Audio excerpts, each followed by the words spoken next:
खाने बनाने में मास्टर रोजाना नए नए बहाने बनाता है। हाँ, वो बात मैं शाम को मिला था, कहा था मेरी तबीयत ठीक नहीं और बर्गर भी खा रहा था। एक नंबर का होता है। मेरे तो पड़ोस में रहता है, अपनी छोटी बहन को इतना तंग करता है कि कुछ ना पूछो। सही बात है, इसलिए वो इससे ज्यादा बात नहीं करता। वो बहुत गंदा लड़का है, बात बात पे लड़ता है।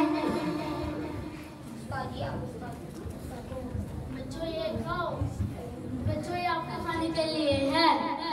ये तो कच्चा गोश्त नहीं खाया जाता। लेकिन आप तो अभी कच्चा गोश्त खा रहे थे। इसका मतलब है